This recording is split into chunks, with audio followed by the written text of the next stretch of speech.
آدمی گھر پر دیر سے آیا، آدھی رات تھی اور پڑوسیوں کے کتے بھونک بھونک کر ہلکان ہو رہے تھے۔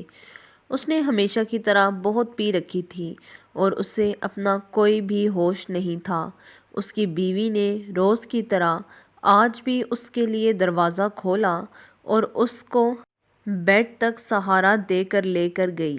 بیڈ پر لے کر گئی تو اس نے اپنے ہاتھ میں پکڑی شراب کی بوتل زمین پر دے ماری۔ بیوی نے دیکھا کہ نیچے سارے کا سارا کانچ ہی کانچ پھیل گیا ہے، لیکن اس نے اپنے خاوند کو کچھ نہ بولا، بلکہ اس کے جوتے اتارے، پھر اس کے کپڑے اتارے، اس کے اوپر کمبل ڈالا اور اس کو سلا دیا۔ ہمیشہ کی طرح وہ بے سدھ پڑا سو رہا تھا۔ بیوی نے جھاڑو لا کر نیچے سے کانچ کو صاف کر دیا۔ کانچ صاف کرتے ہی راستے میں کمرے تک آتے ہوئے اس کے شوہر نے جو کچھ بھی توڑا تھا وہ ہر چیز کو اٹھا کر گھر میں صفائی کرنے لگی۔ صبح جب اس کا شوہر اٹھا تو وہ دعا کرنے لگا کہ آج بیگم لڑائی نہ کرے، کیونکہ وہ ہر روز اتنی لڑائی کرتی تھی اپنے خاوند کے شراب پینے اور دیر سے گھر آنے پر اور سونے پر سہاگا۔ آج رات تو اس نے کتنے برتن اور شراب کی بوتلیں بھی توڑ دی تھیں۔ وہ ڈرتا ڈرتا ناشتے کی میز پر پہنچا تو دیکھا کہ صرف اس کا بیٹا بیٹھا ناشتہ کر رہا تھا۔ اس نے اپنے بیٹے سے پوچھا کہ ماما کدھر ہیں؟ وہ بولا کہ وہ بازار گئی ہیں گروسری کے لیے، اور جاتے وقت آپ کے لیے آپ کا پسندیدہ ناشتہ بھی بنا گئی تھیں اور آپ کے لیے یہ اسٹکی نوٹ چھوڑ گئی تھیں۔ اس نے حیرت سے اسٹکی نوٹ پڑھا تو لکھا تھا، میری جان میں ابھی آدھے گھنٹے تک واپس آ رہی ہوں، آپ ناشتہ کریں، آپ کا پسندیدہ ناشتہ بنایا ہے۔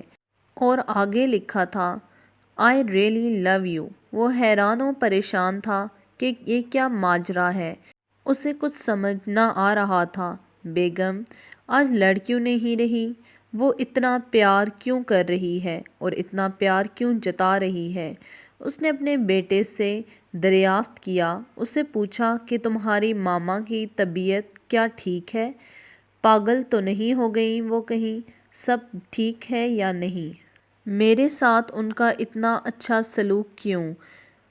آج بیٹا ہنسا اور بولا، پاپا ماما نے بھی مجھے ابھی جانے سے پہلے بتایا تھا کہ رات کو جب وہ آپ کے جوتے، موزے اور کپڑے اتار رہی تھیں تو وہاں پر آپ پرسکون ہو کر سو سکیں۔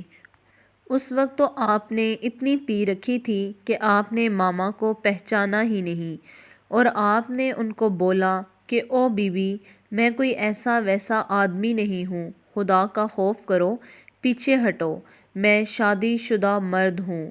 ماما آج صبح سے گانے گنگناتے پھر رہی تھیں۔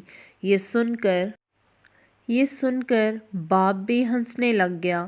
اگر آپ اپنے رشتے ٹھیک سے نبھائیں گے تو آپ چھوٹی غلطیاں کر سکتے ہیں، لیکن کبھی بھی کسی بڑی غلطی کے لیے ممکن نہیں ہے۔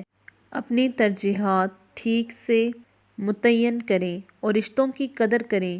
جب آپ کی ترجیحات کی تقرری ہوتی ہے تو آپ کی عادتیں خود بخود ٹھیک ہو جاتی ہیں اور آپ کے گھر والے آپ سے پیار کرنے لگتے ہیں اور آپ کی چھوٹی چھوٹی غلطیوں پر بھی پیار کرنے لگتے ہیں۔ پر یاد رہے کہ کسی بھی رشتے میں بے وفائی ناقابل معافی جرم ہے۔